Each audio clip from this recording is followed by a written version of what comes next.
suis retrouvée avec une régulation de 700 € d'électricité. Donc franchement ça fait pas plaisir. On se dit wow, en tant qu'étudiant 700 € de régulation, tu veux que je les sorte où et tout.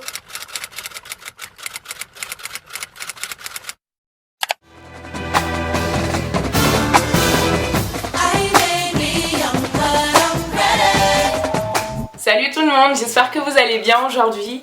Alors je reviens avec une nouvelle vidéo spéciale. Donc aujourd'hui on va parler premier appartement. Cette vidéo elle est vraiment compliquée à faire parce que j'ai beaucoup de choses à vous dire. Je sais pas du tout comment la structurer, donc ça va être un peu fouillis. Mais j'essaie vraiment de vous dire les choses les plus importantes pour que quand vous allez prendre votre appartement et que vous soyez vraiment tranquille, en fait, que vous vous retrouviez pas avec des petits problèmes ou des trucs vraiment qui peuvent vous mettre le stress. Donc voilà, j'essaie vraiment de me rappeler de tout, donc vous inquiétez pas si parfois je vous dis des trucs, ah bah je me rappelle de ça. Donc du coup là pour commencer, en fait cette vidéo elle va être divisée en deux parties. Dans la première partie je vais vous expliquer comment trouver votre appartement, comment trouver les meubles, comment justement faire les recherches, les erreurs qu'il faut éviter. Et dans une deuxième partie je vais vraiment vous parler de toutes les aides que vous pouvez avoir quand vous prenez votre premier appartement et des subventions que vous pouvez avoir aussi si vous avez des problèmes comme... tout étudiant. C'est vrai que la vie étudiante n'est pas trop facile, donc même quand on travaille, même si on a une bourse, même si on a l'aide de nos parents, et bah parfois c'est vraiment difficile de s'en sortir. Enfin je tiens quand même à le préciser que quand on prend notre premier appartement, la plupart du temps c'est pas forcément que pour des raisons positives ou justement pour aller faire nos études ou autre. Il se peut parfois que même en étant étudiant qu'on ait vraiment des problèmes familiaux ou vraiment une rupture familiale tout court. Donc vraiment si vous êtes un étudiant dans cette situation et que vraiment vous êtes dans la galère financière, que vous n'avez pas de travail, que vous n'avez pas d'aide, ce que je peux vous conseiller vraiment c'est que vous ayez voir une assistante sociale qui sera là pour vous aider et trouver des solutions. Il faut savoir que vous n'êtes pas seul et c'est vrai que de nos jours les étudiants qui sont dans cette précarité et qui ont vraiment les problèmes ont vraiment parfois peur de demander de l'aide car ils ont peur justement du regard des autres. Et il ne faut pas du tout avoir peur car ça peut arriver à tout le monde qu'on soit dans une situation d'inconfort. Il faut savoir que vous avez des aides, vous avez beaucoup de choses derrière vous qui peuvent vraiment venir vous donner un coup de pouce. Donc voilà, maintenant c'est parti, je vous explique tout.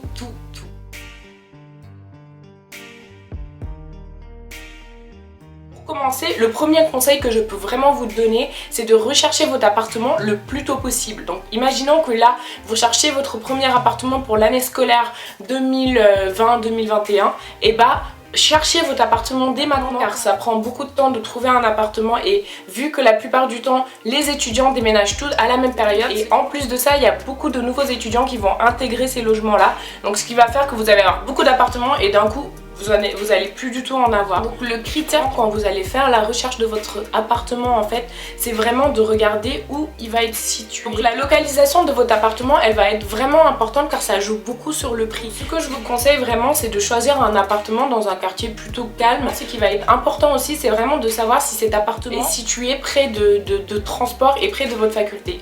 Je m'explique, la plupart du temps en tant qu'étudiant on a vraiment besoin d'avoir un appartement qui n'est pas loin de la fac où on va aller ou du DUT ou en général des études qu'on va faire parce que c'est pas tout le monde qui a le permis et c'est pas tout le monde qui a une voiture. Donc c'est important de prendre un appartement qui se rapproche en fait des transports et de votre faculté, comme ça va vous permettre de faire des économies car certes même si vous avez une voiture ça coûtera beaucoup moins cher d'y aller à pied que de prendre la voiture.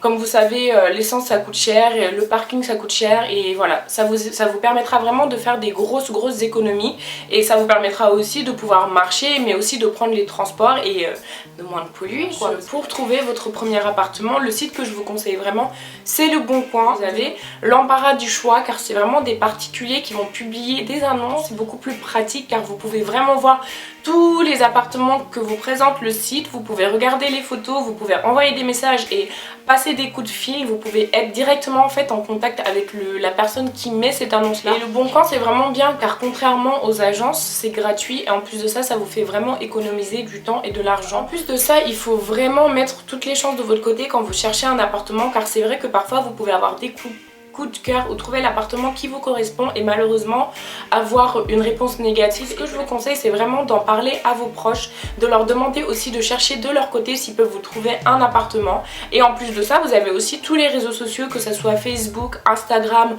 ou d'autres plateformes où vous pouvez justement regarder sur des groupes privés ou sur des groupes publics si vous pouvez trouver justement un appartement qui est en location dans la ville que vous cherchez. Plus vous en parlerez, plus vous mobiliserez de personnes, plus vous trouverez rapidement cet appart. Quand vous recherchez votre appartement aussi, ce qui est important de savoir dès le début, c'est si vous allez prendre un appartement meublé ou si vous allez prendre un appartement que vous allez meubler.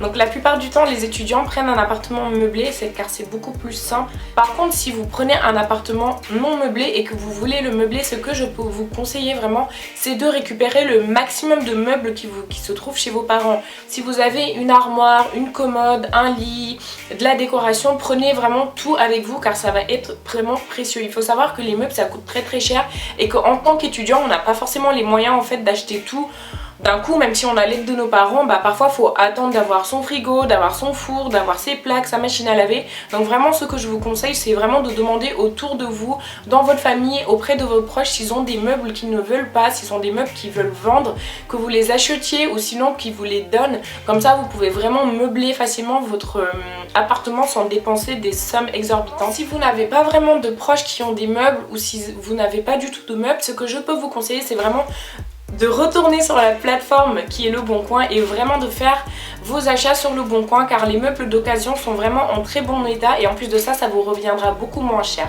Et en ce qui concerne la décoration, si vous avez vraiment envie de faire de votre premier appartement un petit nid vraiment confortable et joli, en fait vraiment les moins chers pour la décoration, ça va vraiment être Emma et Action. En fait ce sont vraiment des magasins où vous pouvez trouver de la décoration mais à vraiment rien du tout. Donc, une fois que vous avez trouvé votre appartement et que vous êtes sûr vraiment d'aménager et que vous avez la date précise, ce que je vous conseille vraiment de faire c'est d'appeler l'EDF ou NJ ou autre en fait pour vraiment faire l'ouverture de votre compteur et pouvoir avoir un forfait en fait pour l'électricité, l'eau chaude et le chauffage, car si vous ne le faites pas avant d'arriver dans votre logement, en fait vous pouvez tout simplement vous retrouver avec un appartement sans chauffage, sans eau chaude et sans électricité et franchement je vous le conseille pas parce que je pense que ça doit vraiment pas être pratique. Et quand vous allez avoir l'EDF, s'il vous donne en fait un forfait, par exemple imaginons que dans votre appartement vous avez un forfait de 50 € d'électricité par mois, et prenez un peu plus parce que parfois il peut y arriver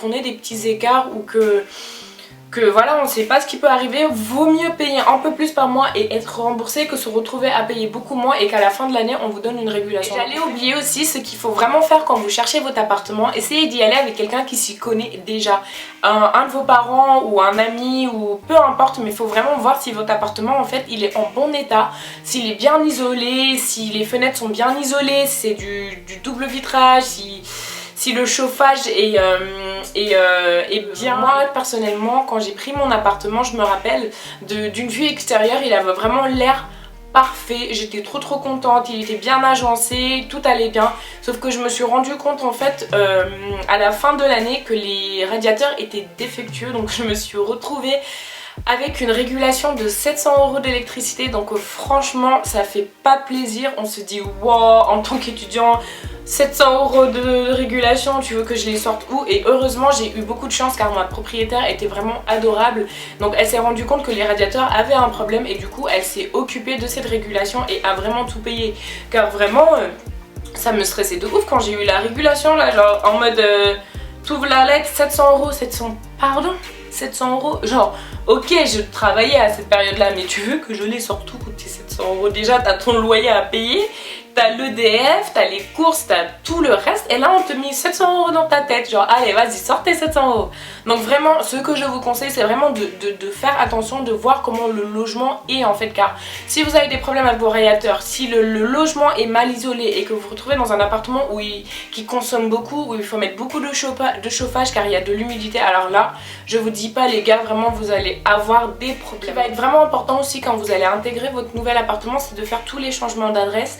Donc si vous habitiez chez vos parents, essayez vraiment de faire les changements d'adresse au plus tôt. Donc si vous avez des abonnements, si vous avez des documents importants qui vont être envoyés chez vos parents, essayez de changer rapidement vos adresses, comme ça vous êtes tranquille et comme ça vous pouvez avoir justement les lettres directement chez vous et ce sera beaucoup plus pratique pour vous que de vous déplacer chez vos parents.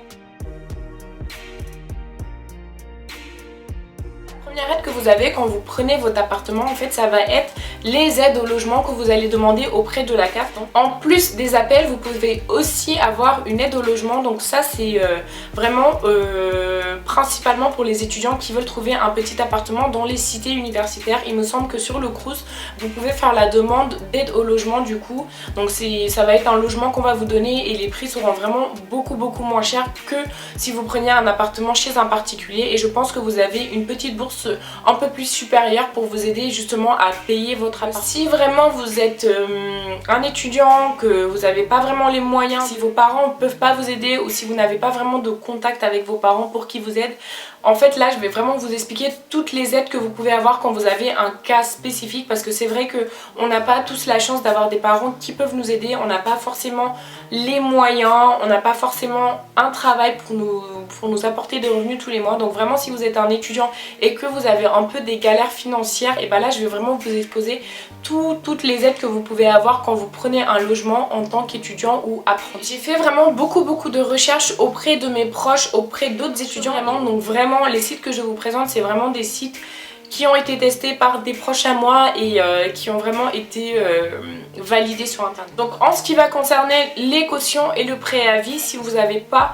de garant ou si vous avez personne qui peut justement vous aider à payer ce préavis. Il faut savoir que vous avez vraiment plein de sites en fait qui vont vous permettre d'avoir un garant ou de vous donner justement ce préavis en vous le faisant payer en plusieurs fois, ou de vous permettre justement tout court d'avoir d'autres aides. Donc en ce qui concerne les garants, donc j'ai fait beaucoup de recherches sur internet et les sites que vous pouvez utiliser quand vous avez besoin d'un garant, ça va être vraiment Vidal, le site qui va se porter garant pour vous. Donc vous n'avez rien à faire, vous avez juste à vous connecter sur le site internet, à demander, à mettre justement les paperasses qu'ils vont vous demander et ils vont vous sortir en fait une forme d'étiquette que vous allez présenter justement. Par contre il faut savoir que c'est pas tous les propriétaires qui acceptent les garants virtuels. Donc le garant, pour préciser, c'est vraiment la personne en fait qui va se porter volontaire pour résumer, si par exemple un jour vous vous retrouvez à ne pas pouvoir payer votre loyer, cette personne là sera garant et va pouvoir justement payer le loyer à votre place. Donc la plupart du temps c'est obligatoire. Pour les dépôts de caution, vous allez avoir Locapass. Donc Locapass, ça va vraiment être le site qui va vous permettre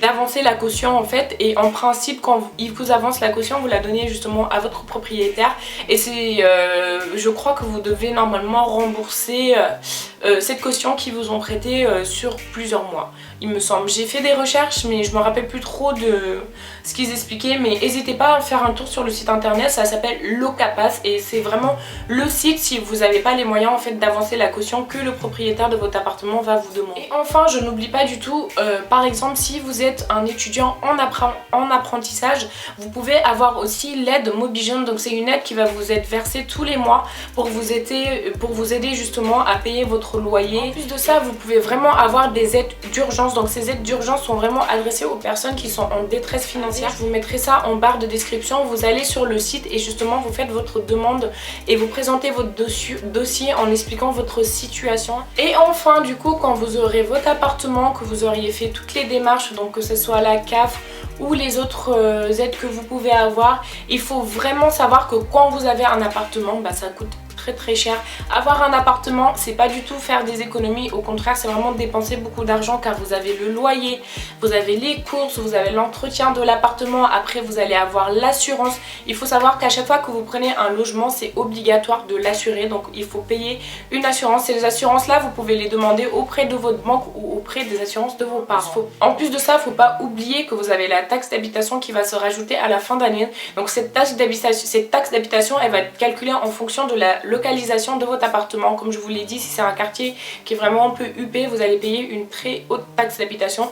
Mais cependant, si vous êtes déclaré tout seul, il faut savoir que la taxe d'habitation va être justement calculée sur vos revenus et la plupart du temps, bah, quand vous êtes étudiant, vous ne payez pas trop de taxe d'habitation. Cependant, si vous êtes encore sur les revenus de vos parents, il se peut que cette taxe d'habitation soit un peu plus élevée, car le fait que vous ayez un logement va être considéré comme une forme de logement secondaire. Donc pour finir, vraiment, quand vous prenez votre appartement, je vous conseille de faire vraiment vraiment très attention, de vous organiser, de faire attention aux dépenses pour les courses, de faire attention à l'électricité, à l'eau, au gaz, de vraiment faire en sorte de faire le moins de dépenses possible car ça peut aller très vite. Et même si vous avez le budget nécessaire à votre vie de tous les jours et justement à la location de cet appartement, parfois on peut avoir des imprévus et on peut vraiment être dans la galère. En tout cas, j'espère que cette vidéo vous aura plu et que je vous aurai donné les conseils nécessaires et toutes les astuces qui vous permettront justement de prendre votre premier appartement. N'hésitez vraiment pas à partager, à liker, à commenter et à me dire aussi si vous avez eu des petites galères quand vous étiez étudiant et sinon